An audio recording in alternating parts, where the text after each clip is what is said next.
Welcome back. The Council on American-Islamic Relations, or CAIR, claims to be a pro-American group fighting for Muslim rights.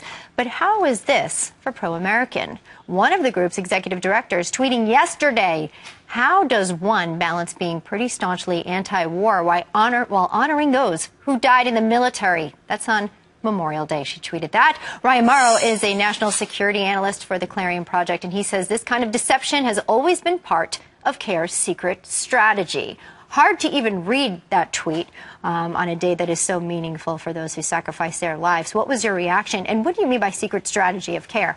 Well, it was incredibly offensive, and it's especially offensive to Muslims and non-Muslims that serve in the U.S. military. And that's just one of the several tweets that I wrote about in my article. There's other ones openly questioning whether it's right to honor soldiers that were killed in wars that they disagree with. These officials have a consistent pattern of depicting American soldiers as being the murderers of Muslims, as occupiers. Well, what about the fact that millions of Muslims are now able to vote because of the American soldier? What about the Afghan girls that go to school because of the American soldier? Or the Americans that are helping to search for those Nigerian schoolgirls that are Christian and Muslim right now?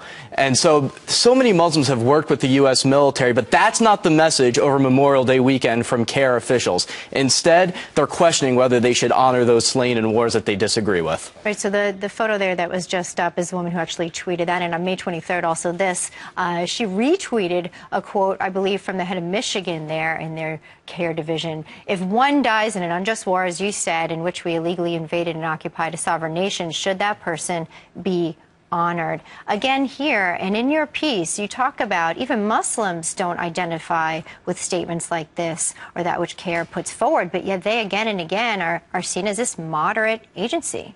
Right, Gallup did a poll where they asked Muslims what organization most represents you. CAIR got about 12%, and I'm willing to bet that the majority of that 12% aren't aware of the fact that this group is linked to the Muslim Brotherhood by the Justice Department and by internal documents from the Muslim Brotherhood itself. If they knew that, the numbers would be much lower. But yet this organization, because they say that they are the voice of the Muslim American community, gets treated as such. Isn't the fact that these individuals who have tweeted this haven't been reprimanded or put on leave or even fired a statement, in fact, by CAIR, perhaps the strongest statement on their part, that they are okaying it, giving it a nod? Oh, definitely. And this is just the latest incident.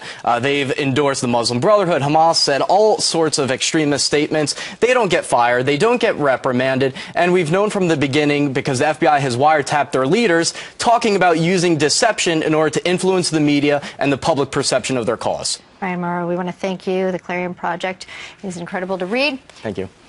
Great cause there. Thanks for bringing it to our attention.